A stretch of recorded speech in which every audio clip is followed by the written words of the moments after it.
அண்மை செய்தி. திருவண்ணாமலையில் இன்று மாலை திமுக இளைஞரணி நிர்வாகிகள் சந்திப்பு நிகழ்ச்சி நடைபெறுகிறது. மலைநகரில் மாலை சந்திப்போம் என முதலமைச்சர் மு.க.ஸ்டாலின் வலைப்பதிவிட்டிருக்கிறார். கூடுதல் தகவல்களை தருகிறார் எமது செய்தியாளர் ஜெபர்சன். ஜெபர்சன், விவரங்கள் என்ன? திருவண்ணாமலையில் இன்று பிரம்மாண்டமாக இளைஞரணி நிர்வாகிகள் சந்திப்பானது நடைபெறுகிறது. இந்த சந்திப்புக்கான ஏற்பாடுகள் முழுமையாக முடிவடைந்திருக்கிறது. இன்று மாலை இந்த நிகழ்ச்சியில தமிழக முதலமைச்சர் சிறப்பு விருந்தினராக கலந்து கொண்டு உரையாற்ற இருக்கிறார். இதற்காகத்தான் தற்போது தமிழக முதலமைச்சர் தனது எக்ஸ் தள பதிவுல ஒரு பதிவு ஒன்றிட்டிருக்கிறார். மலைநகரில் மாலை சந்திப்போம், young Dravidian prepare for glory என்று பதிவிட்டு அங்கு செய்யப்பட்டிருக்கக்கூடிய பிரம்மாண்ட ஏற்பாட்டை ட்ரோன் காட்சிகளை மூலமாக பதிவு செய்து அதில் அவர் பதிவேற்றம் செய்திருக்கிறார்.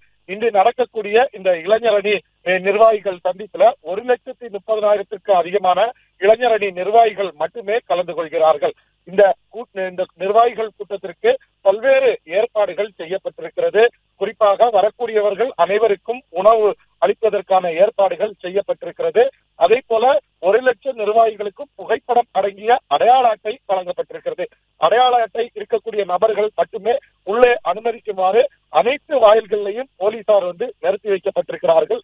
அங்கு வரக்கூடிய நபர்கள் முழுமையான சோதனைக்கு பின்னரே உள்ளே அனுமதிக்கும் அளவுக்கு பாதுகாப்பு ஏற்பாடுகள் தீவிரமாக செய்யப்பட்டிருக்கிறது. இந்த நிகழ்ச்சியில் கலந்து கொள்வதற்காக வாகனம் மூலமாக சென்னையிலிருந்து தமிழக முதலமைச்சர் திருவண்ணாமலையை நோக்கி புறப்பட்டிருக்கிறார். திருவண்ணாமலை எல்லையில அவருக்கு பிரம்மாண்டமான வரவேற்பு கொடுப்பதற்கும் ஏற்பாடுகள் செய்யப்பட்டிருக்கிறது. இன்று மாலை 3 மணிக்கு தொடங்கக்கூடிய இந்த நிர்வாகிகள் சந்திப்புல அவர் நேரடியாக இந்த இளைஞரணி நிர்வாகிகள் மத்தியில உரையாற்ற இருக்கிறார். தகவல்களுக்கு நன்றி ஜெபர்சன். பிளே ஸ்டோர் மற்றும் ஆப் ஸ்டோரில் இருந்து பாலிமர் செயலியை QR கோடு மூலம் பதிவிறக்கம் செய்யுங்கள். செய்திகளை உடனுக்குடன் பெறுங்கள்.